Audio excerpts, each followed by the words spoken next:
Today we're going to be looking at the B6, which is the fifth version of Bugaboo's classic small-size daily stroller. Originally launched in 2007, the B is one of the most established model lines on the market, and when it first came out was pretty groundbreaking, providing a revolutionary, luxury-oriented alternative to the umbrella-style travel models that had dominated the market for decades. A few years after its launch, and after the concept of the luxury travel model had been replicated by several other manufacturers, when Babyzen again revolutionized the travel stroller market with the first ultra compact, the Bugaboo Bee was one of those few models to stick around, a testament to the fact that it had carved out its own niche, particularly among modern urbanites. At this point, of course, the model is really no longer viewed as a travel stroller at all, even by Bugaboo, since the Ant has taken over that mantle. And while this has actually been the case for a few years, it seems to me that several of the changes made with the B6 are about this transition, a cementing of the definition of the B purely as a small-size daily model, despite its travel-oriented roots. So let's get this review started then, beginning with some stats. The B6 clocks in at 10.5 kilos and folds down to 90 by 47 by 36 centimeters with the seat attached. It can take up to 22.6 kilos in the seat and 4 kilos in the underslung shopping basket. Note that all of these weights and measurements, with the exception of the shopping basket's weight capacity, are slightly larger and heavier than on the previous iteration, and I feel that this should be taken as a good thing, as these increases are all the result of reinforcements and improvements made to boost the model's daily use capabilities. As far as the seat is concerned, size-wise, the B6 is relatively middle of the road, though the seat design makes it a little harder to compare with other models in some respects. Part of this is the extension mechanisms on both the back and baseboards, which do allow the seat to extend to a size where it can comfortably fit a child at least until around 2.5 years old or so. A larger child will fit as well, but the seat is likely to feel a bit cramped. The other reason why the model is a tad difficult to compare, however, has to do with the footrest, which is not integrated into the seat frame, but rather sits at the front of the shopping basket, a common setup for travel strollers, though no longer generally for daily use models. What this means in practice then, is that after your child is large enough for their feet to hang off of the baseboard, around 1 year old at the most, there is no way to elevate the legs to accommodate for a more comfortable reclined position, and note that in the reverse facing, there's no footrest at all. While not necessarily a huge deal, in my mind, this design choice orients the model a bit more towards shorter trips out than all-day adventures, and also limits the use value of the reverse seating a little, which is one of the major draws of the model from the outset. With regards to other aspects of the seat, the B offers a pretty long, if snug-fitted canopy, which provides good sun coverage, and the canopy's fabric has been switched back to a canvas sort, more in line with what the model had before the B5, as well as what they tend to use on their other models. On the seat itself, the fabrics have changed as well, engineered conjointly with the frame to create better ventilation, which could be very useful if you live in warmer climates. A rotatable bumper bar has also been added with the B6, and is also a very welcome addition, though frankly is something we've expected to appear for a while now. When it comes to parent comfort and overall functionality, there are definitely both positives and negatives to the B6. On the positive side, though folding can feel a bit complicated on this model, the ability to fold the B6 with the seat in the reverse position is a useful feature, not always included on competing models. And the addition of the small stand protruding from the front frame to allow for a stable standing fold is also pretty handy. In addition, the fact that the height of the bassinet has been increased with longer adapters is also a definite improvement and makes the model more acceptable for newborns than I've previously considered it, as does the increased wheel size, which greatly enhances the model's drivability.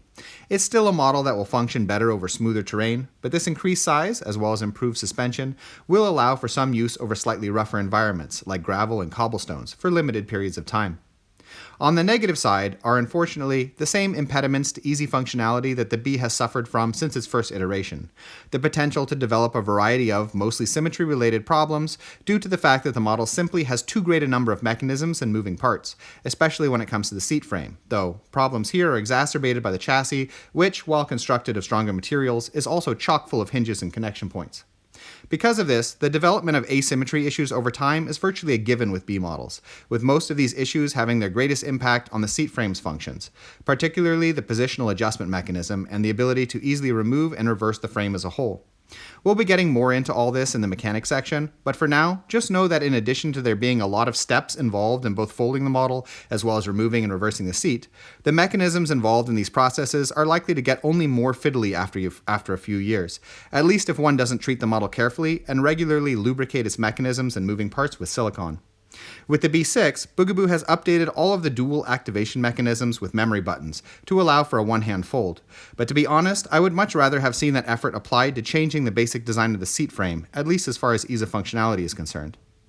Okay, let's move on to the mechanics of this model then, starting with that seat frame and having a look at it without the textiles. Again, let me reiterate that this has always been, to my mind, the most problematic part of the model. The key issue being that the back and baseboards are constructed of large and long-moving plastic components, layered atop each other and riveted together to allow for the sliding of the extension mechanisms, while also sandwiching the components responsible for releasing the position of the seat via a handle at the top of the backboard. This second moving system is then connected to the two rotating mechanisms on the sides, which lock the various positions and also allow the seat to be removed from the chassis when rotated to the correct position.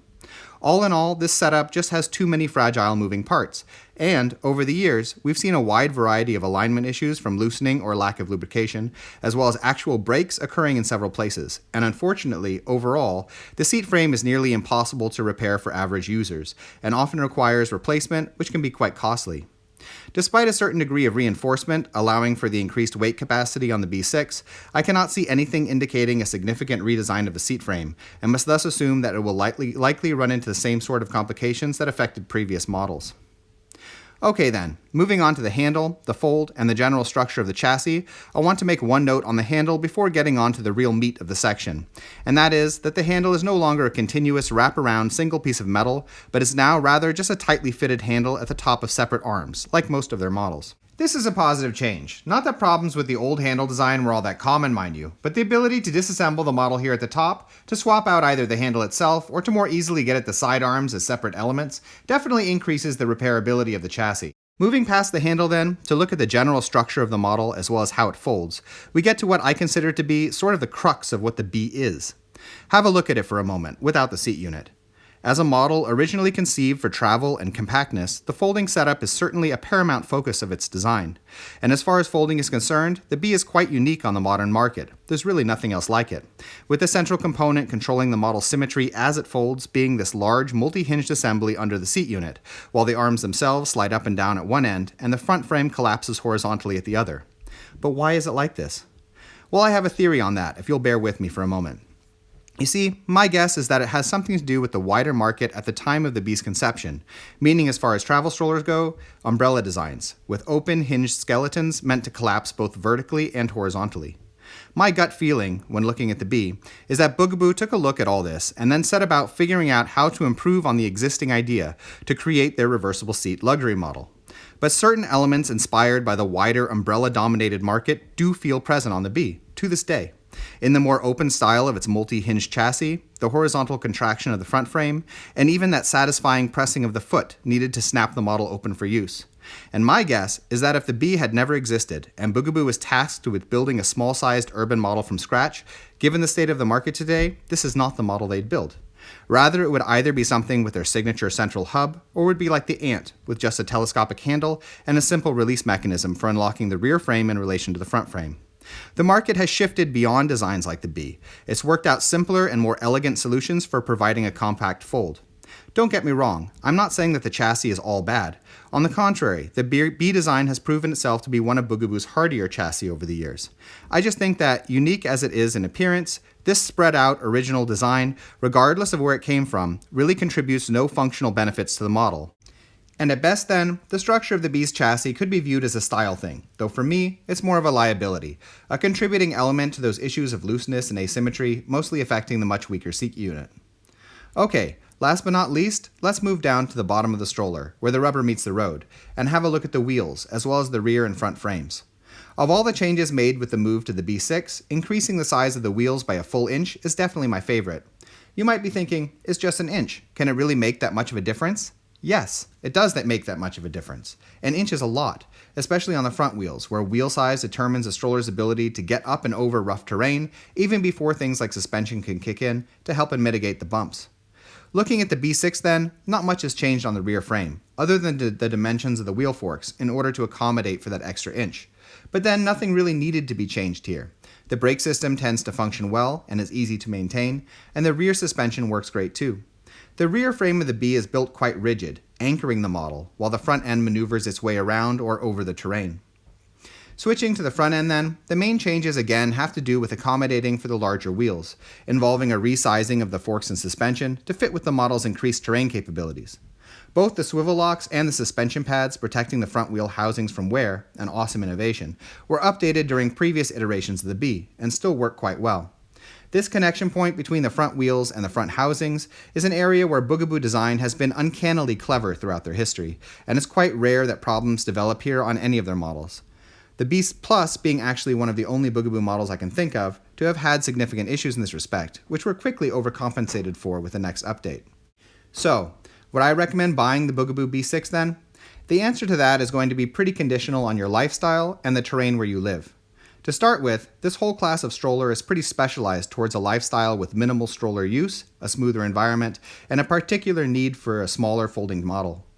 Generally then, this will mean city life with a small car, though the Bee6 will be fine in smoother suburbs as well. Even then though, at the current moment, the Bee6 is unfortunately not my favorite model in the small size daily category, so unless you're a die-hard Bugaboo fan, I would recommend shopping around a little before forking out your $1,000. There is one advantage to the model, however, that is worth pointing out, and that is that, with the increased size of the wheels, the Bee6 does have somewhat better drivability than a lot of competing small-size models, which may give it a slight edge in urban environments with poorly maintained streets or older European cities with a lot of cobblestones, though note that this would have to be southern European cities, as like any model of its size, the Bee6 naturally will have trouble tackling snow and icy winter conditions. In any case, we hope you found this video interesting, and if you did, we ask that you subscribe, as it helps us to continue making videos in the future. In addition, if you are currently shopping for a stroller, we have a buyer's guide on our Patreon page, which lists a wide range of models that we recommend, with a lot of technical and lifestyle related information. You can find it by following the link in the description. Thank you.